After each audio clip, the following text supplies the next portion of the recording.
Welcome back to another project. In this project, we are going to create an image search app. As you can see from the final version of the project, we have an input here with a search button.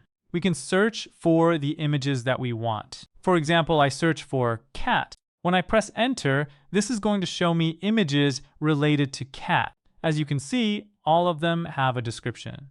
And if we click on one, it will open the image on unsplash.com so we can download it and see more details. We also have a show more button here at the bottom. When we click on this button, it's going to fetch more images each time. You can click this show more button up to 2,000 times and keep getting more images. All the images are unique, so you never get a repeated image. Also, the page is completely responsive. You can see that we have two columns on tablet-sized screens. On mobile screens, we have one column, and the images are stacked on top of each other. The input and the search button are also stacked on top of each other. So we have two columns on tablets, and then we have three columns on larger screens. Now, we're going to learn how to work with the Unsplash API and get image data based on whatever we search for here. It can be anything. For example, you can search for dog as well. And it's a very fast website. As you can see, the results appear almost instantly. We're also going to use a modern design using CSS. In the next section, we're going to start creating the HTML part of the project. So see you in the next section.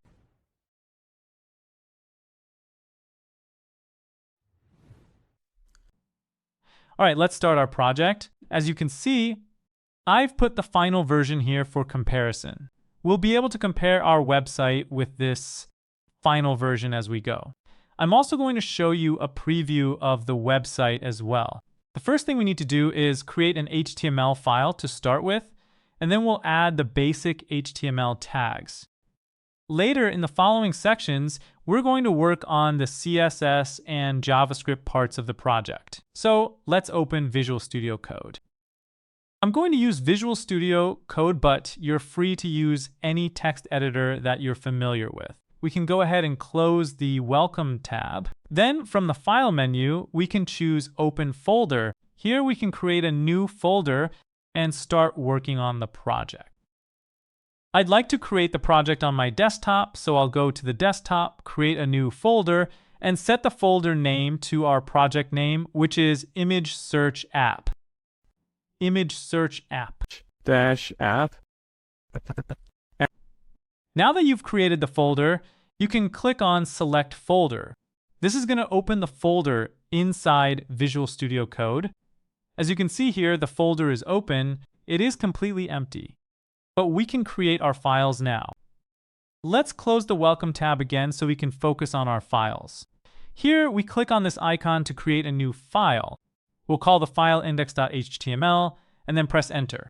It is completely empty, but we can use an exclamation mark to create a boilerplate for our project. So you just need to type an exclamation mark. The EMIT abbreviation is going to suggest some boilerplate for you. So now we have our boilerplate, which includes a doc type, which is HTML. And HTML here stands for HTML5.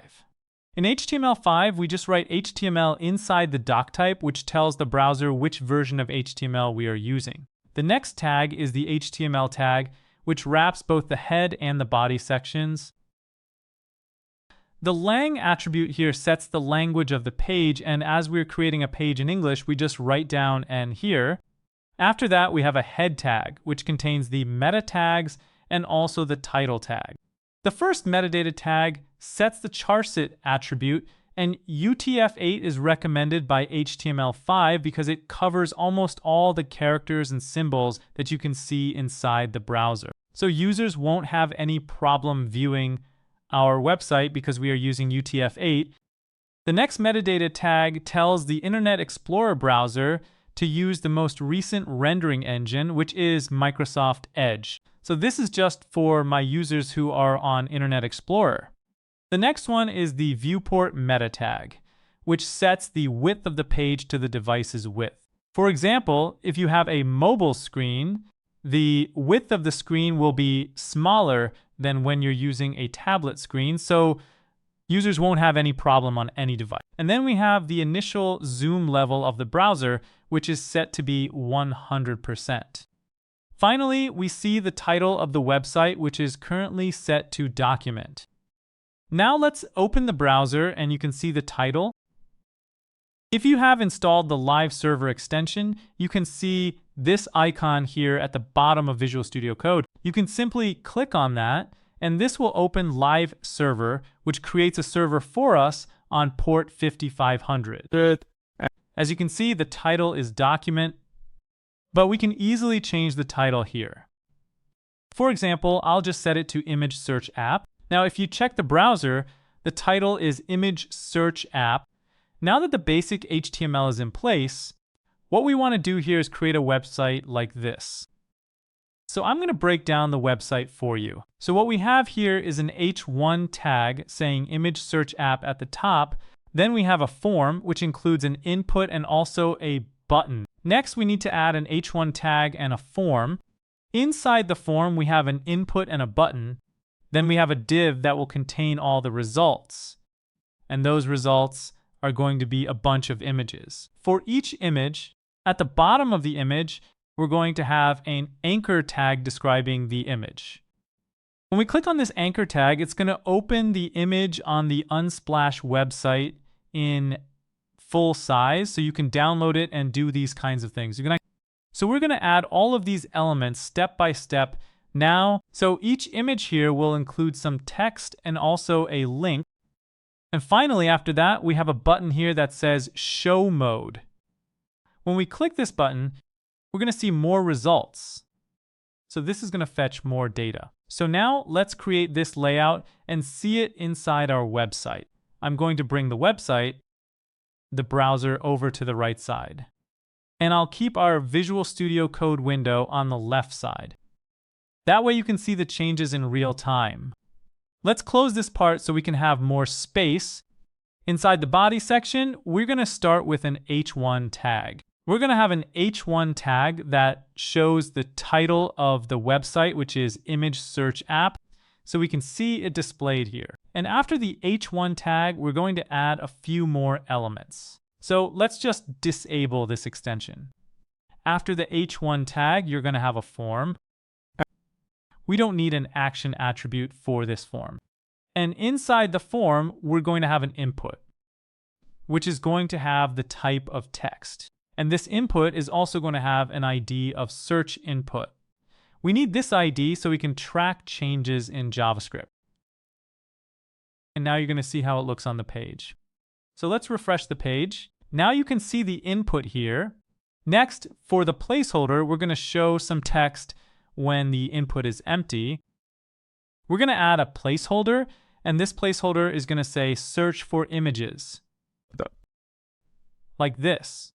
After the input, we're going to have a button, and for the button, I'm going to add an ID. We can do it with the #. We just say search button, and the button text is going to say search. Okay, that looks fine. After the form, we're going to show the search results. As I mentioned before, we're going to have a div here that wraps all the images. It's going to cover all the images, and each image will have its own div as well, which includes the image and the explanation of the image. So we're going to create a div for that here. Let's create a div with a class of search results. So we just write .search results. This is going to create a div for us that holds the search results. Right now, this is just an empty div. After that, inside this one, we're going to have another div, but this time, instead of search results, we want it to represent a single search result. So we just say search, or you can call it anything, for example, card or anything similar to this. As long as you understand what it refers to, it's fine. So this represents a single search result. Inside this div, we're going to have the image and the anchor tag. For the image, for now, we're just going to grab some random image from unsplash.com, but later we'll change its source based on the search result. But for now, we just want to create some images because we need to have something here to style with CSS in the next section. So I'm going to go to unsplash.com. For example, we can get an image from here by searching for any image using the search bar. For example, you can search for nature, and this will bring up some images. I'll just choose the first image. You can right-click it, select copy image address, and then paste that into the src attribute. And for the alt attribute, we'll just type image for now. So let's see what happens when we use that image. So now we have this image. It's quite huge right now, but we're going to fix that when we start using CSS. After the image, we're going to add that anchor tag, which will open the image in another page. So we're going to set the target to blank. So the target is going to be blank. When you use target.blank, clicking on the link is going to open it in another page, a new tab. For example, for this image, if you open it, it has its own URL. You can copy that URL and paste it inside an anchor tag, for example. Then you just add some text inside the anchor tag. For example, we can write a short explanation for this image, which I think is going to be available somewhere on the page. Let me open this image page and check. It doesn't have any explanation, so we'll just write something here ourselves. For example, we can just say an image of a beach. Inside our website, we can now see the anchor tag text here at the bottom. Let me scroll a bit. I'm not sure if you can see it clearly or not. Here at the bottom, you can see an image of a beach. When we click on it, this is going to open the page in a new tab. This will keep our website open because we are using target _blank and we've set rel denote opener no referrer. This setup is also helpful for search engine optimization. You can also control different types of clicks with the way you set these attributes. Now that we have this image, I want to style it here using CSS. Next, we're going to have at least 3 images. That way, on different screen sizes, we'll see a different number of images. As you can see, for example, on a mobile size, you might see 1 image in a row, then on a slightly larger screen 2, and on a wider screen 3. So I'm going to have at least 3 images. What we can do is copy this search result div 2 more times, for example, using Alt-Shift-Arrow down, 1, 2. So inside our website, we're going to have 1, 2, 3 images. We could change the images as well, but it's not necessary because these are just temporary hard-coded images. In the JavaScript part, we're going to display the images based on our image search, okay? So that was it for the images. Oh, sorry, it's not completely done yet. We also need to add this show more button. So after this, we'll go outside the div and create a button. This button is going to have an ID of show more button. That way we can target it easily using JavaScript or CSS. And then we just click show more. That's it. So now we can probably see it on our website, but just here at the bottom. So just bear with me for a moment. In the next section, we are going to use CSS to make our website look like the final version, making it more beautiful and giving it a modern design. So see you in the next section for the CSS part of the project.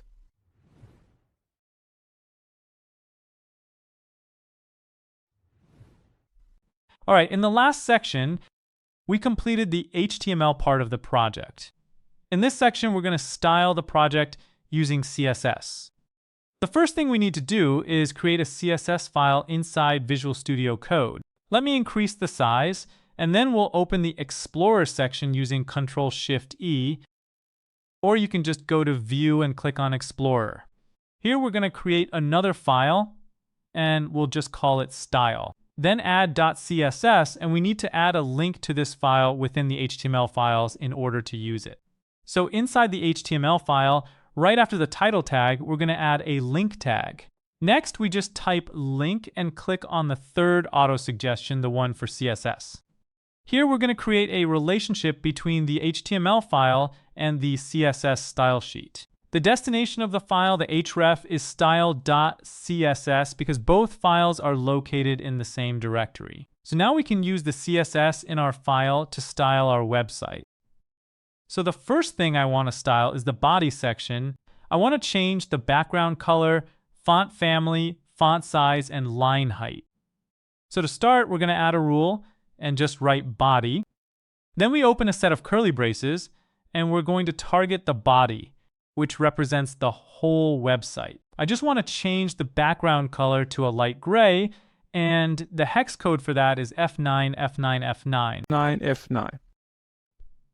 So let's see how it looks on the website. So now the background color is different. Let's bring the website to the right side so we can see the changes in real time.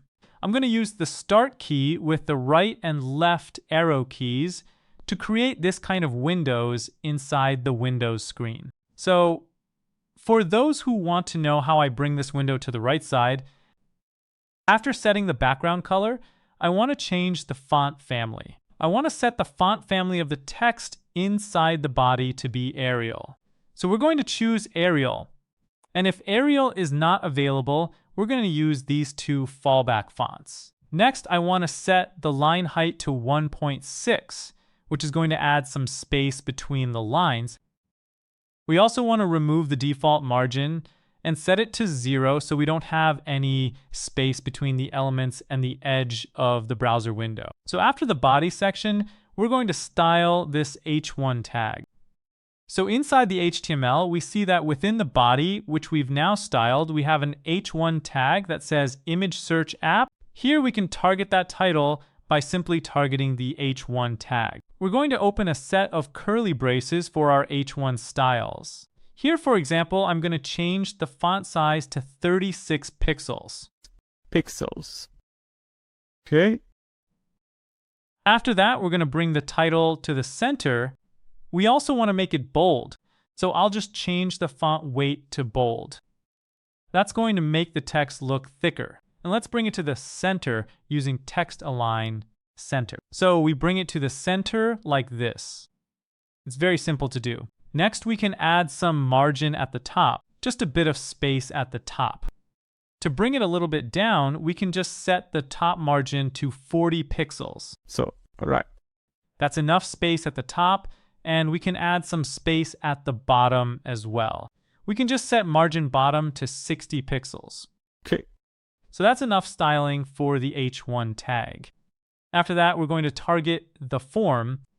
Now, the form actually doesn't have any ID or class. You could add one, but for now, you can simply target the form directly here.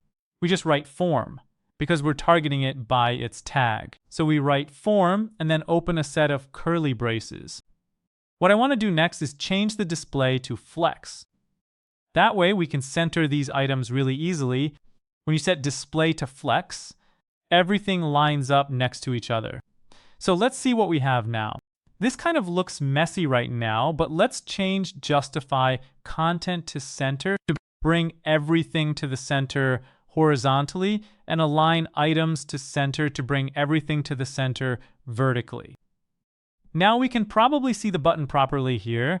I think we actually put the HTML elements in the wrong order. So this div should be outside the form, not inside the form. This div with the class of search resolved, we're just going to cut it and move it outside the form. And actually, this button, the show more button, should be outside the form too. So I made a mistake here. Sorry about that. After that, right after this div, we're going to add the button. So we have the form here. After that, we have a div with the class of search result.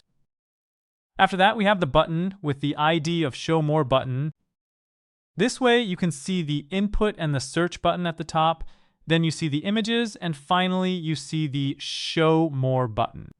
So if you fix this structure, you'll be able to get the same result with the styling. Let's continue with the styling now. So after adding justify content and align items center to bring everything to the center, we're going to add some margin at the bottom, about 60% or 60 pixels. Or 60 pixels. Now we're going to set some spacing, and after that, we're going to target this input, the search input, and the search button. In the HTML, this one should actually be search input, not search ID, so I'm going to fix that too. So the first input has the ID of search input, and the button has the ID of search button. Now we can target them easily because they have an ID. We can add the # here, then write search input, and then open a set of curly braces. I want to set the width of this one to be 60%. So it's going to be longer, and we just set the maximum width to 400 pixels. This is going to limit it when we have a bigger screen, so even on large displays, it won't grow beyond 400 pixels. And let's keep going. Next, let's add some padding.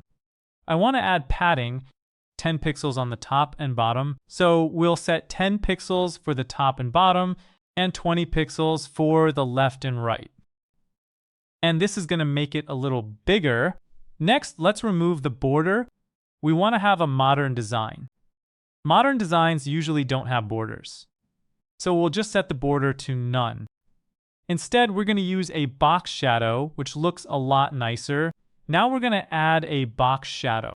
We're going to use 0 pixels for the horizontal shadow and 0 pixels for the vertical shadow. And we'll set 5 pixels for the blur. And we'll set the color using RGBA, which stands for red, green, blue, and alpha. For the red, green, and blue values, we're going to set them all to 0. That combination gives us a black color. For the alpha value, I'm going to set it to 0.2, which is 20% transparency, so you can now see a nice, subtle shadow. Then we're going to add a border radius. The border radius is going to create rounded corners for us. We'll set it to, for example, 5 pixels. That's enough. And finally, we're going to adjust the text by setting the font size to 18 pixels. So let's make it 18. That will make it a little bit bigger. And for the color, I want to use this value, 333, which is a kind of light dark color, similar to black. It's like a dark gray. So now we have the button and the input ready. It looks okay. So we've just set some width, max width, padding, and border. After that, we're going to target this search button. So I'm going to bring this one to the top. Here we're going to target this search button. As you can see inside the HTML, this button has an ID of search button, so we can target it using a # followed by the ID name. Now we can simply target that button. First, I want to add some padding, so it's a similar size to the input we have, 10 pixels for the top and bottom, and 20 pixels for the left and right. We'll set the background color to this value, which is a kind of green color for CAF5. Then we're going to set the text color to white. We're going to remove the border, similar to what we did for the input. We'll just set the border to none. After removing the border, we can also change the font size so it's similar to the input. We'll make it 18 pixels. This is going to make the button almost exactly the same size as the input. And then we're going to add some box shadow to it as well. The box shadows should look similar. We're going to use 0 for both the X and Y axes, 5 pixels for the blur, and an RGBA value that's black with 20% transparency. And finally, we're going to set the cursor to be a pointer. So when we hover over it, we'll see a pointing hand. We also want to add some border radius. So for the border radius, we're going to use 5 pixels here. Okay, that looks good. Now we're also going to add a hover effect. When we hover over the button, we want to change the background to a different color. So to do that in CSS, we start with search button. We target the hover state by just adding a colon and writing hover. And next, we're going to change the background color. For example, we can set it to be 33E8E41, which is a darker green color, but you'll notice the changes happen very quickly. To make that smoother, we can add a transition here. We'll add a transition to the background color. So go ahead and copy this one. Don't type it out. So we'll add a transition on the background color for 0.3 seconds with an ease in out effect. That's going to create this smooth hover effect. So that's it for styling the button and the input. Now what we want to do next is style the image in the results section. But before we do that, I want to decrease the size of the image because it's kind of big right now and we can't clearly see the changes. So I want to target the image first. The image is inside this div with a class of search result. Now we can target that one with our CSS. We just add the dot in front to target the class. Targeting the class, we write .search result, then we target all the images inside it, and we set their width to be different. So we'll just set the width to be 100%. This is going to force the image width to be 100%, and we'll set the height to be 200 pixels, which makes the image look like this. But as you can see, the image looks kind of stretched. In order to prevent it from distorting its aspect ratio, we can just set object fit to be cover. This is going to prevent the image from looking stretched. But that's okay. Before we worry about that, we're going to arrange the 3 images into columns first. So now the images look fine. Now we're going to target the div that is wrapping both of them, this search result container here. For this one at the top, because it's a class, we just write .search result. And we're going to target that one. Here, what we want to do is set the display to flex. That will bring everything next to each other, like this. But we're going to handle things a bit differently depending on the screen size. For example, in mobile size, we want to have 1. On a tablet, we want to have 2. And on a big screen, we want to have 3. So we're going to change this width. As you can see, this is 100%, but in the mobile size, it's 100%. On tablets, it's 45%, and on larger screens, we're going to use 30%. Okay. So we're going to have different settings here for each size. But first, I just want to check that this one is a class, okay? This is class 2, so we've targeted that one now. Next, we change the display to flex. We can also set flex wrap to be wrap. So when we actually have a smaller size there, the items are going to stack on top of each other like this. So based on the size of the screen, we're going to have a different number of images in each row using flex wrap. And we can just use justify content. We can set it to space between to add some space between them. For example, like this, they're not going to run into each other. And then we can set a max width so that we have a maximum width of 1200 pixels. So on big screens, we're going to limit the width. We've just limited it to 1200 pixels. They are now not just stuck to the edge of the page. And to bring them to the center, we can just set the margin to 0 for the top and bottom and auto for the left and right, which is going to place them exactly in the center, like this. So you can see the different width we have now. You can actually increase that 1200 to something larger, but I think this is fine for now. Let's keep going. So now we've targeted the search results. Now we're going to target the search results singular here. So for each of them, we're going to style them individually. So I'm going to copy this.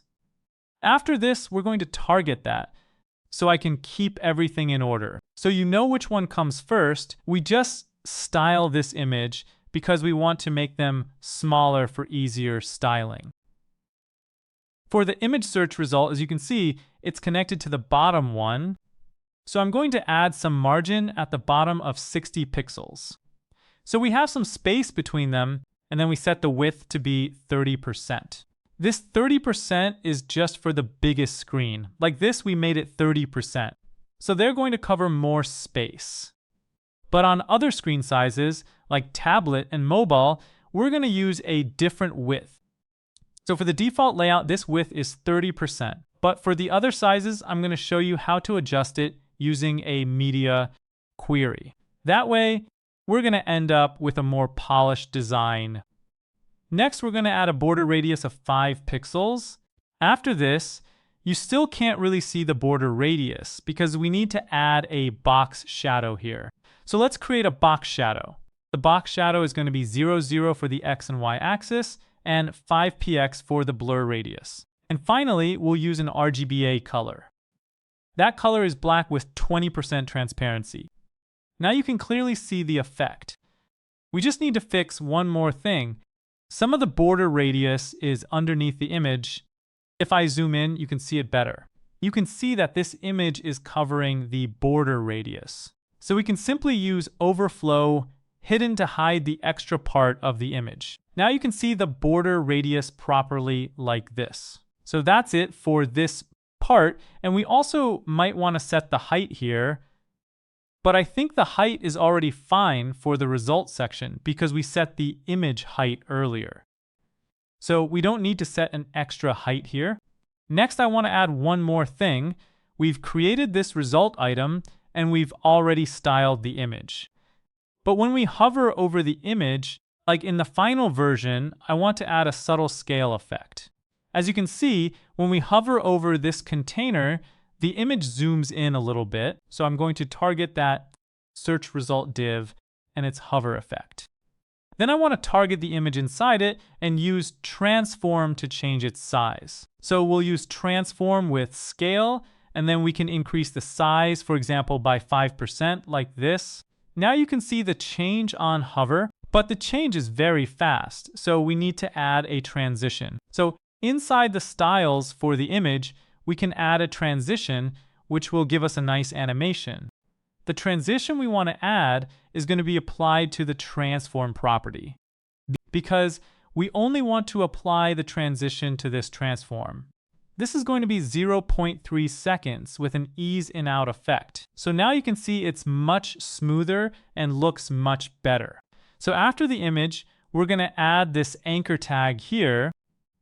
So to target that one, we just select the search result and then we apply all the anchor tags. So first things first, I just want to change its heading, add some padding to it, and set the padding to 10 pixels. So to add some space around it, I also want to change the display to block, and all of them are going to go inside that. As you can see, they all came inside the same column. After that, you can just change the color. Let me delete this. The color is going to be dark gray, which is 333.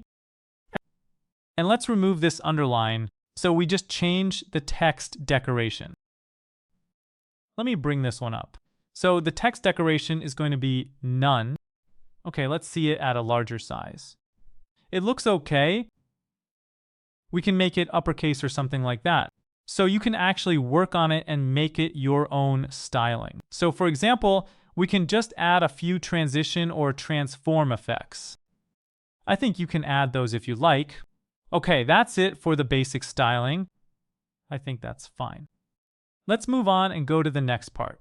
So when we hover over this container, I want the anchor tag to have some background color so it becomes a little bit gray.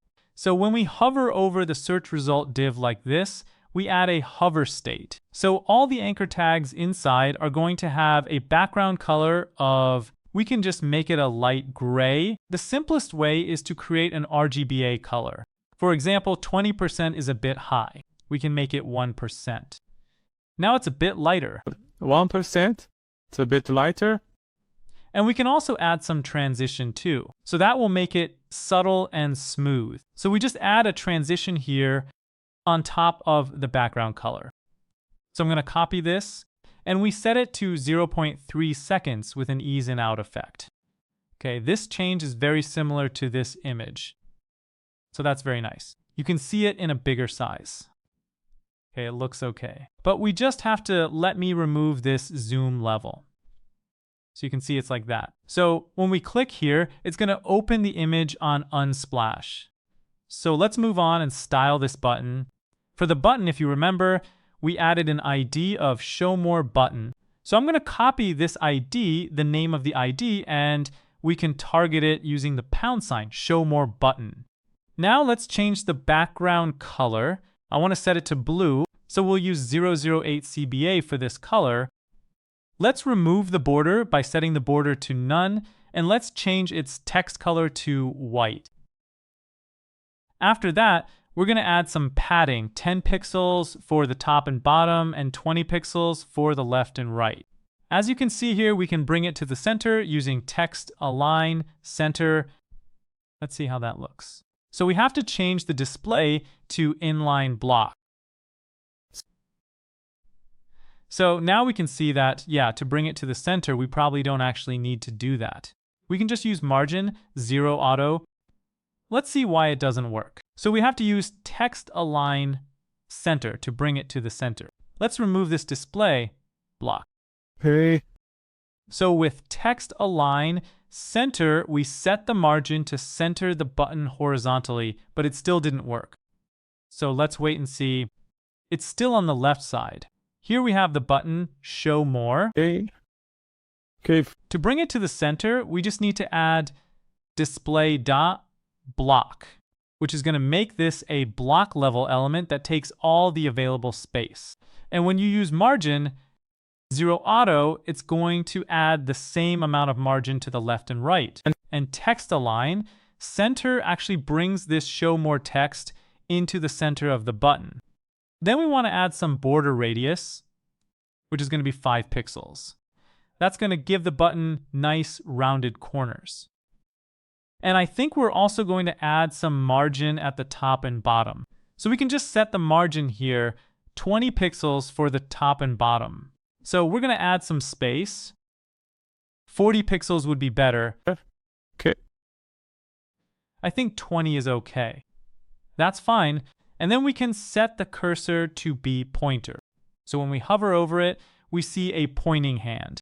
And finally, we're going to add a hover effect. So when we hover over it, we want to see a different color. So we just target that button again, the show more button. But this time we're going to target its hover state, which is going to change the background color to be 007B77B5, so 777.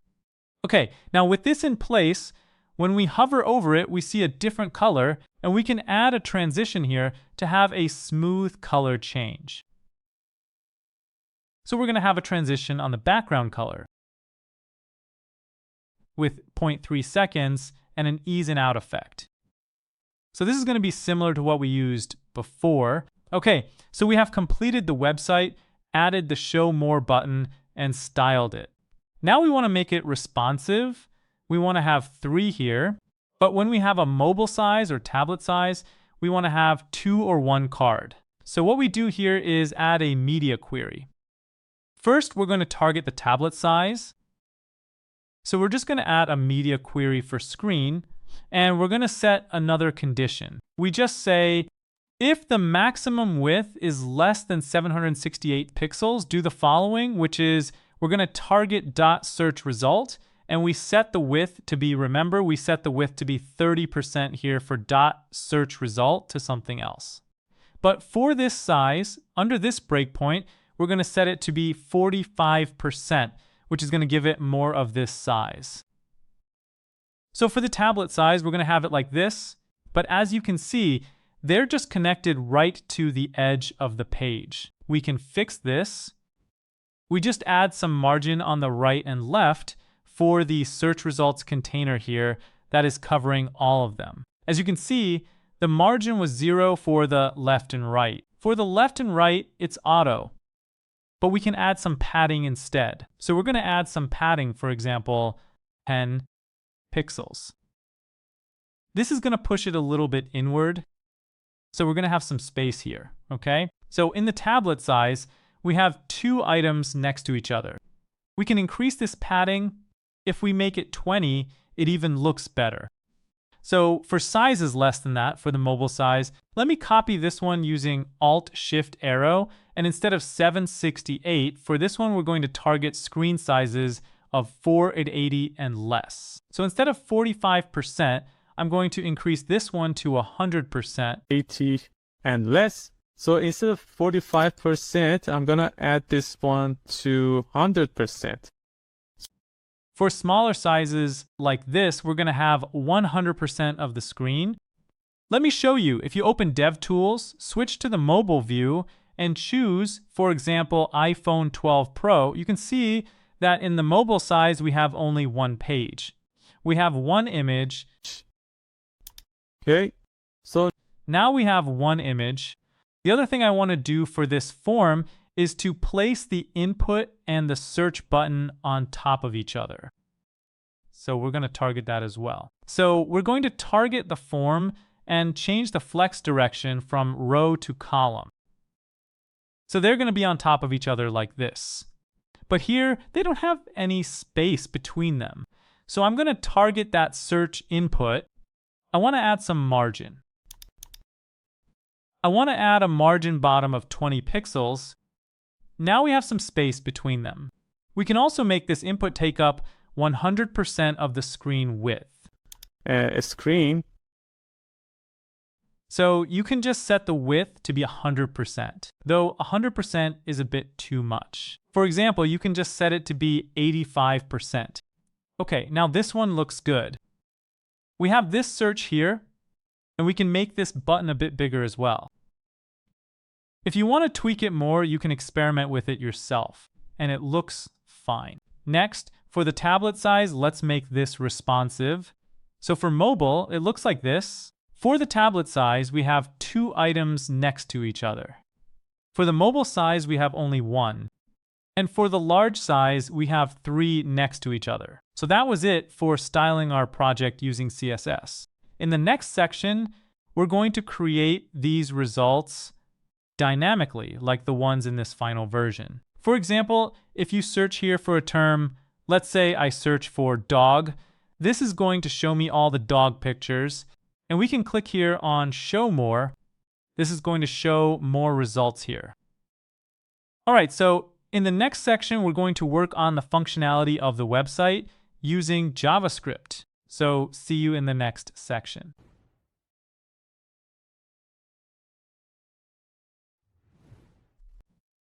All right, in the last section, we completed the CSS part of our project.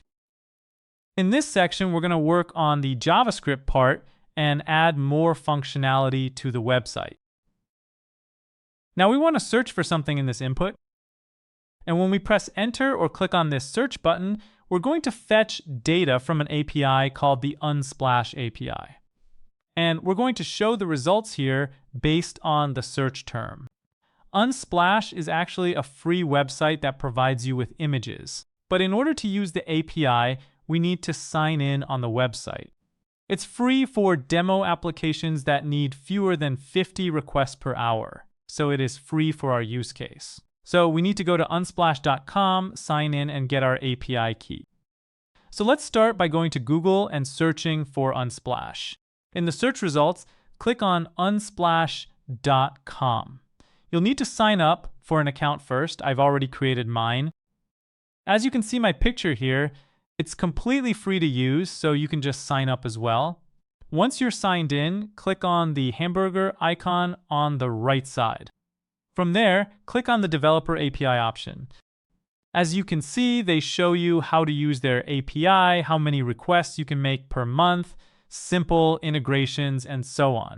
Here, you just need to go to your apps in this menu and click on it. As you can see, I have already created 4 apps.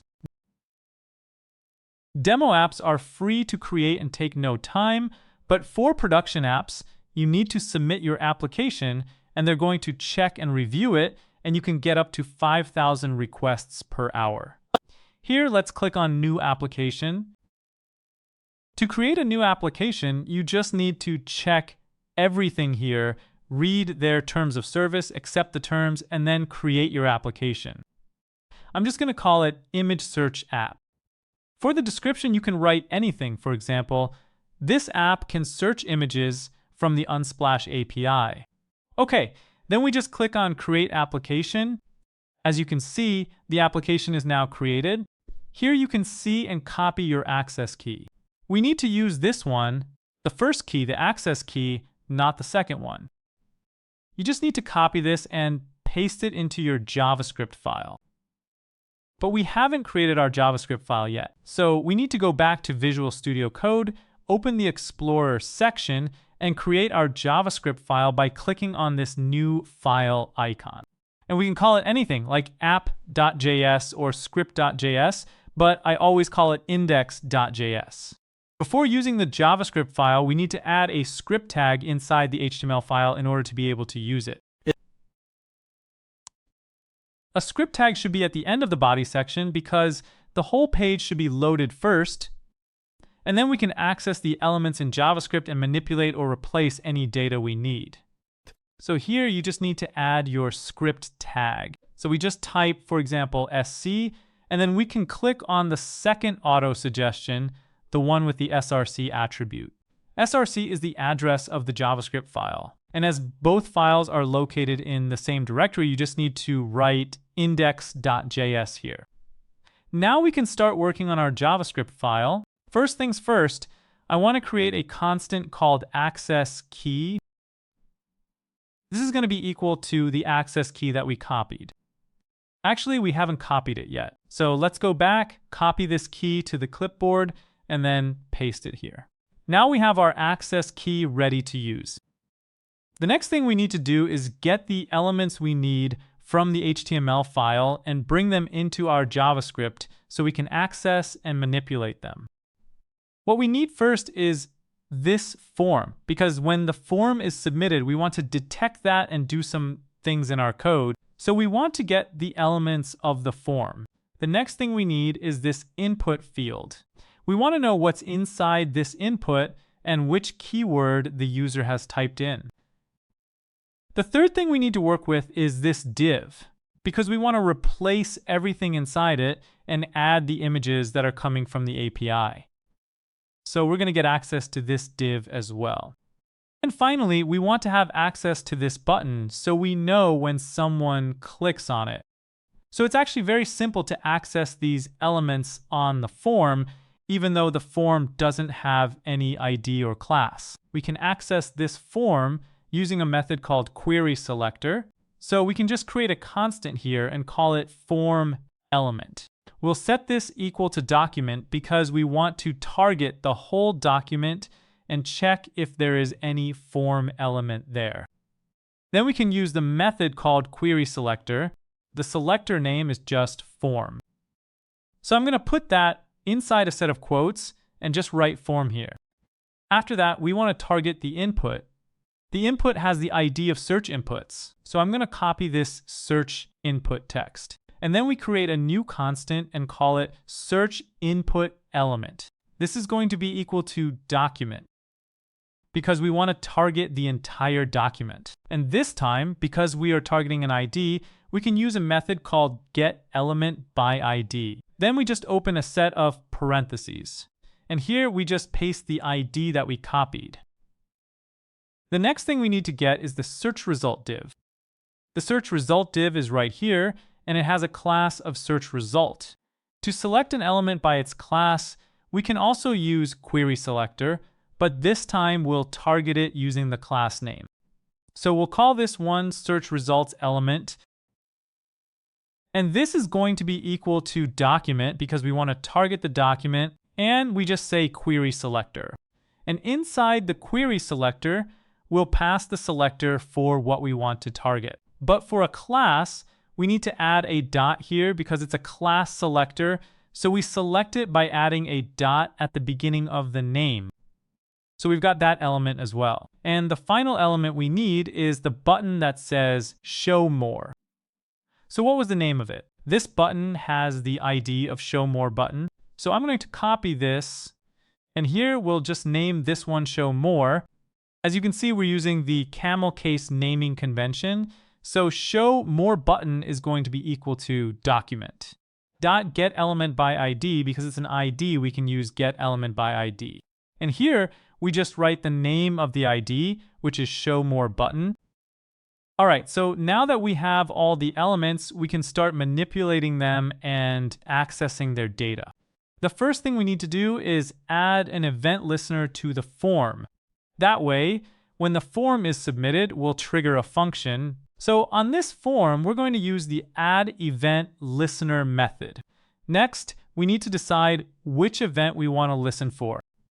We want to listen to an event called submit. So when the form is submitted, we want to trigger a function. Let's start by creating a function. So we want to trigger this function when something happens. And in this function, first things first, we want to get the event. So this event is what happens after the form is submitted. What we want to do first is prevent the default behavior of the form submission. I just want to quickly show you that this event listener is working. So let's first use console log. For example, we can just log something like the form term submitted. And yes, submitted probably needs 2 T's. Okay. After that, let's go ahead and check that it's working. Now, if we open the console using F12, type something in the input, and press search, well, let's refresh the page first. As you can see, we are console.logging, but we don't see it because we log submitted and then the page refreshes so the message doesn't stay. Before the form submits, we're just going to stop the default behavior of reloading the page, and we can do that with event.preventDefault to prevent the page from refreshing.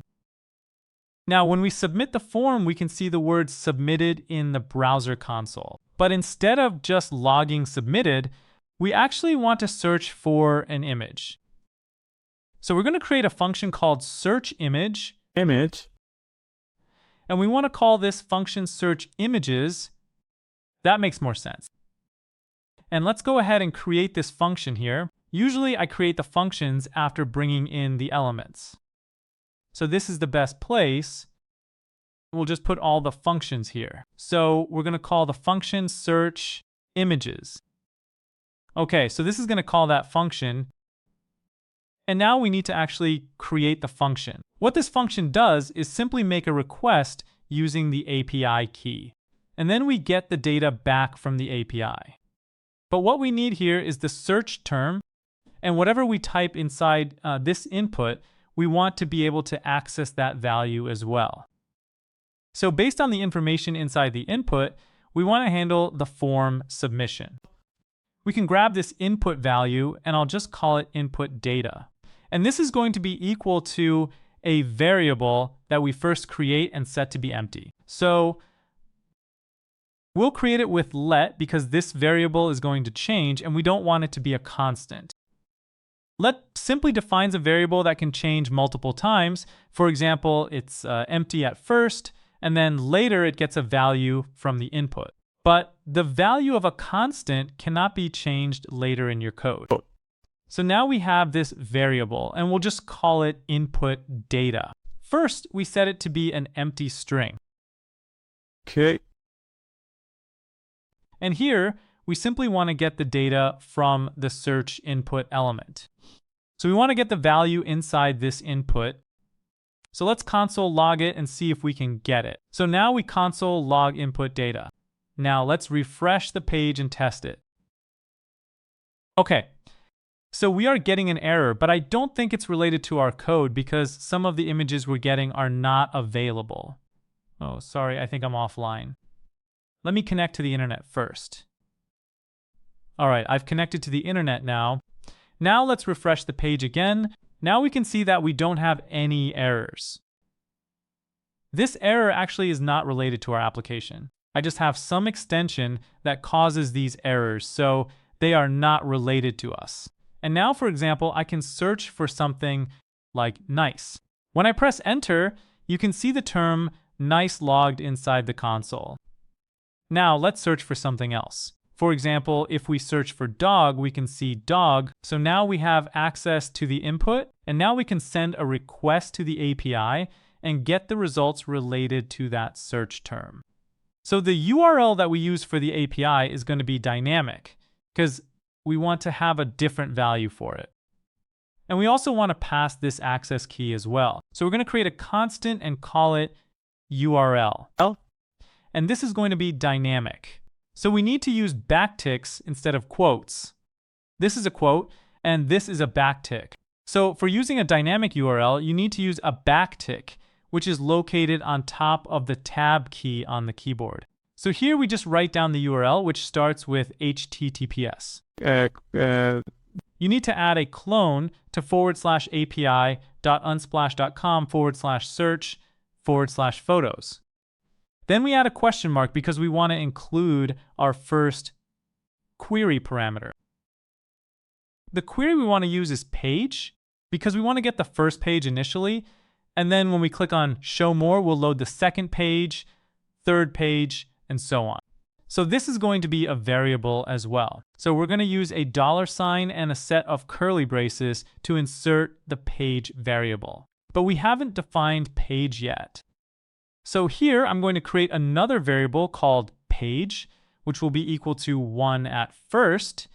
And then we're going to increase it every time we click the show more button. So after page, let's add our next parameter by adding an ampersand or and sign. First, you add a question mark. After that, you just need to add an ampersand, the and sign, or whatever you like to call it. And then this is going to be query. So the next parameter is query. And this is going to be equal to a value, which is dynamic as well. Whatever we have in this input field, we put here as our query. It can be dog, cat, or anything else you search for. After that, we have the access key, which we're going to call client ID. So these are very important. You need to write down exactly the same things because if you type something else, it won't work. This is the way you make a request to the API. And this is going to be equal to the access key that we got from Unsplash. We just copy it and put it here. We got it from the Unsplash API. So we have 3 variables here, the page, the input data, and the access key. So we make a request for page 1 first, and then by pressing show more, we're going to increase this page. I'm going to show you how to do that.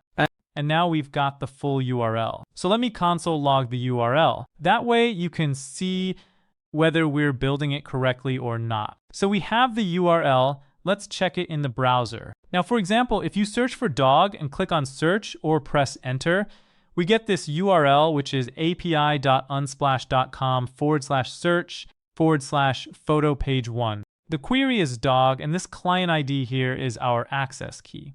And if you click on this URL, it's going to give us the data based on the search term dog. And if you don't see it formatted like this, you need to install an extension on Chrome called JSON Formiter. So install this one to see it displayed like that.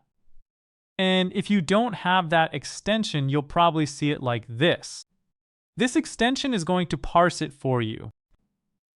As you can see, we get the total number of results, which is 10,000. We also have 10,000 pages. And for the current result set, we get the first 10 items. Each of these first 10 results has an ID. Let me close this for a moment. Each of them has an ID, a created at field, width, height, color, blur data, and a URL. So if we check the first one, for example, if we click here, you see the dog's picture. You can get a full-size image, a regular size, or a small size. This one is going to be a smaller size. So if you want to make an application where you only need thumbnails, you just use the thumb URL, which is the small one. Oh. And there's also a very small version. I think it's this one. That's just a different format. All right, we also have the links. When you click on a link, you go to the page related to that image. All right, so for each request, you get 10 items in the result, as you can see here. I cannot zoom it here, but let me show you that I cannot zoom it here. So you can see the 10 items here. So we need to show these 10 items inside our application. But the things we get here are not the actual results yet. We just get a reference, and now we need to fetch the data to actually get it. Now I'll just paste it inside the URL. The browser actually fetched the data for us, converted it to JSON, and showed it to us. What we want to do here is simply repeat this same process inside our application. So first, we need to get the response. So we just write response, and we need to add an await here. Await is going to pause until the result comes back from the API, and then move on to the next line of code. To do that, we're going to use a method called fetch. And we want to fetch this URL. And as we are using await, as you can see, we are getting an error. This is because when you're using await, you need to change the function to be asynchronous.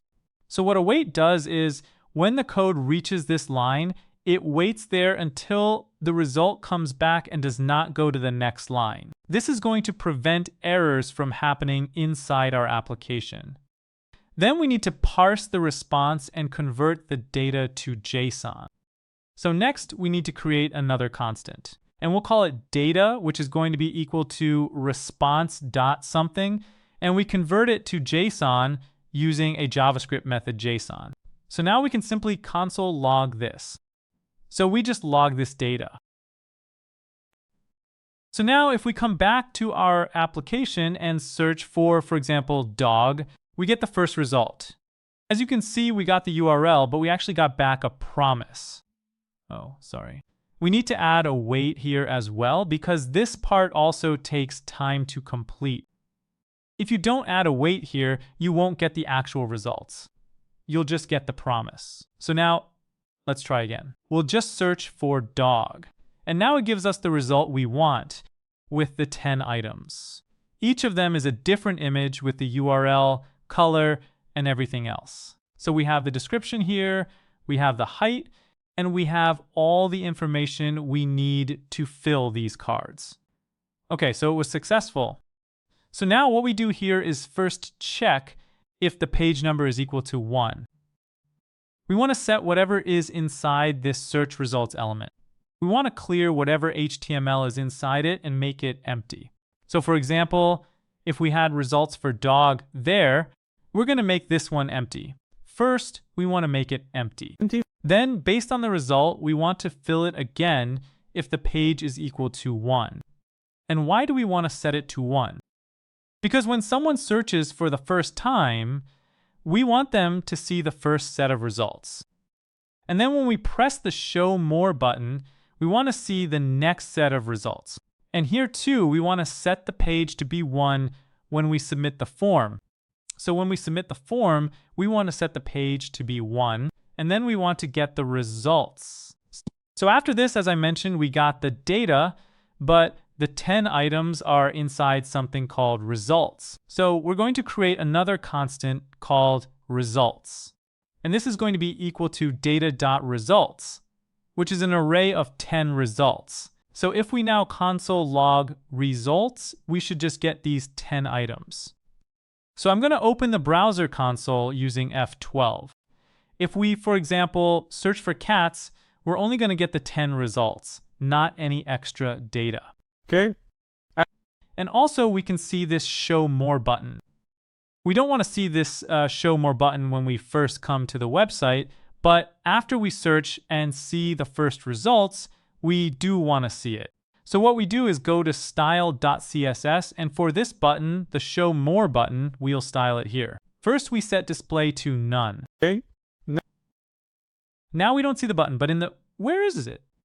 Inside index.js, we create a statement and say, if the page number is greater than 0, greater than 1, sorry.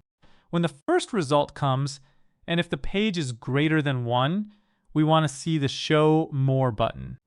So let's see how we do that. So we just say show more button.style.display, and we want to change this to block instead. So let's see it in action. So first, we shouldn't see the show more button, but once we actually get the result and display it, we want to increase the page number. But now imagine that it's just fewer than that. Okay. So now we want to manipulate this div based on the search result. So let's delete this console log and do it now. We want to create a div. So we're going to create a div and call it image wrapper. And this is going to be equal to document because we want to create an element using the create element method. And the element we want to create is a div. Okay, this div is going to contain the search result, and this one should have 2 parts. Okay. Next, we want to create this div, the div with a class of result, because we eventually want to delete all these things and recreate them with JavaScript. So we're going to create a div with a class of search results. So first we create this div, and then we're going to add a class list to it, and that class list is going to include the name search results. So when we create this element and add this class name, we want to append it to our main search results element. Okay, so once we've created that, we want to create an image inside it. So we're going to create another constant and call it image, and this is going to be equal to document. Dot create element again, and this element is going to be an image. This image has the src, which is the address of the image, and that src is going to be the one we get from the results. But here we get 10 results, so we cannot set the image src to all 10 at once. Instead, we need to set it for each one individually. So we need to loop through these results using a method called map. We just map through this array of results and get each result individually. And this is where we need to do all these steps inside the map callback. So inside there, we're going to create a div and add the class of search results to this div.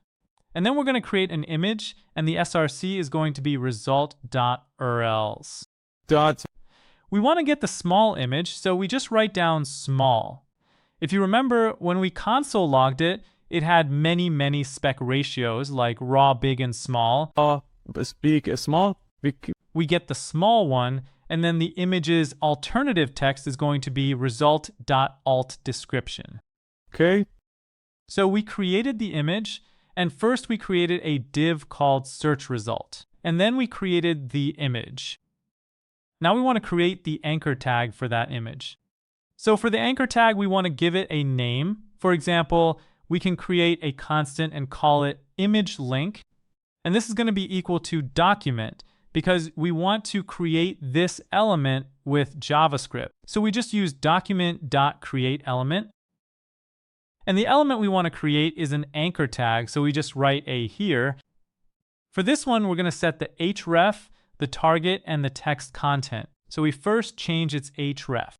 And this is going to be equal to the result. .link. We also have .links, as I showed you before, and inside it we have the HTML link. Then we set the image link target because we want to open it in a new window. So we have to set the target to blank, which is going to open it in a new page. And finally, we set image link.text content, which is the content inside the anchor tag, and that's going to be equal to result. We can use this alt description, but you can use something else as well. So let me console log and check again. Let me console log the results. So now let's search for something, for example, dog. Now for each of them, we are console logging each result. They have an alt description we can use. That is one way, but they also have a description field. For example, one says black pug with the greatest one, and this one is Toshi wearing a sweater. The description is actually more beautiful.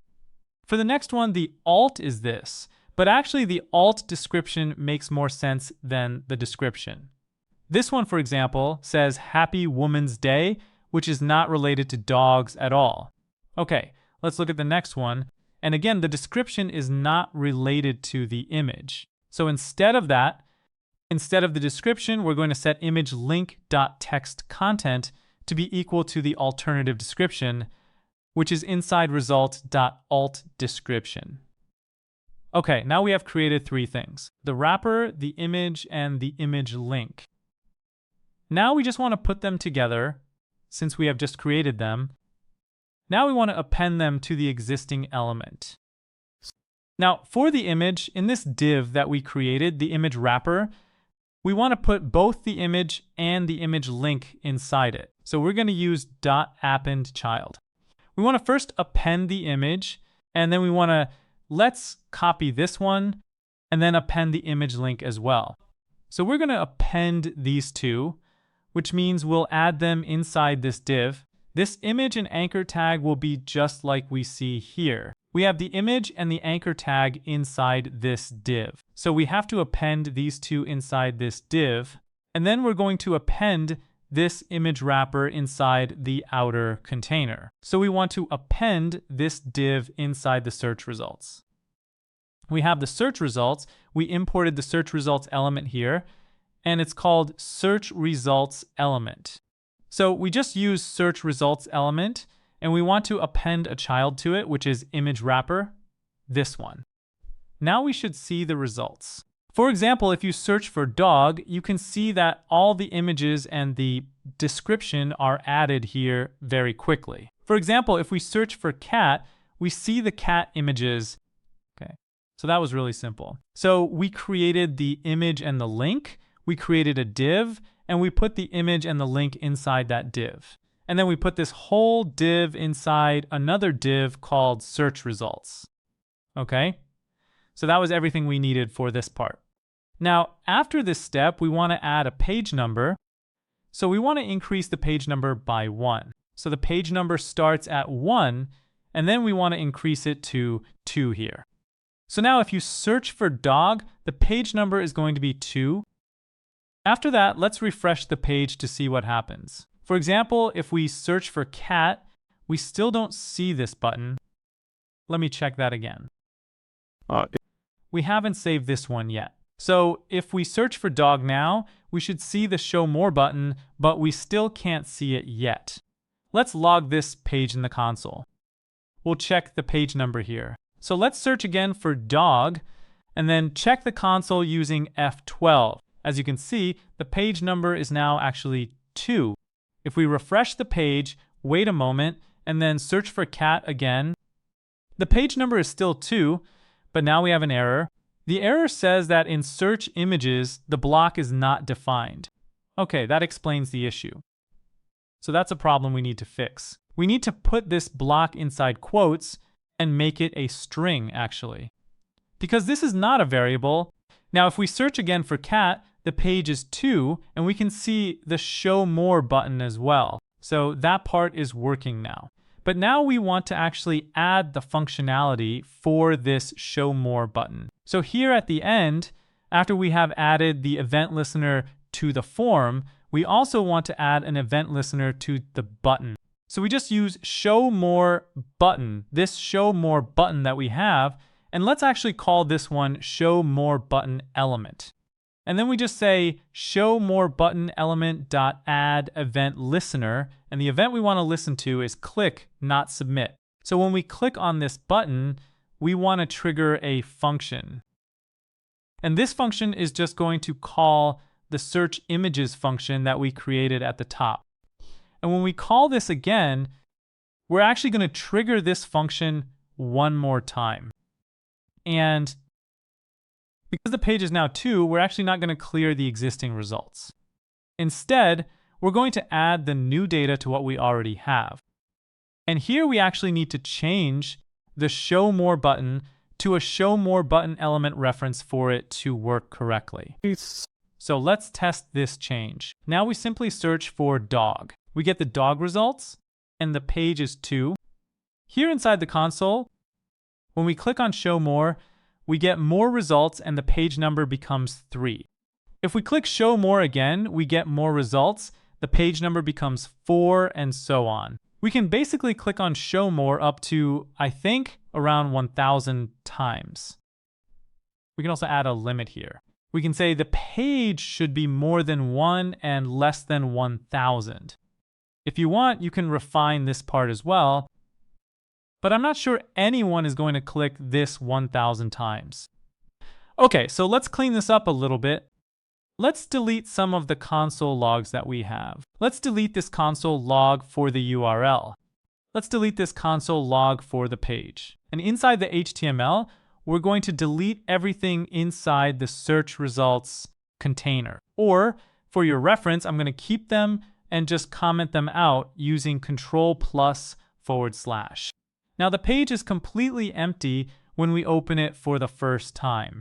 And then when we search for something, for example, cat, dog, or nice, we get the results and we have the show more button.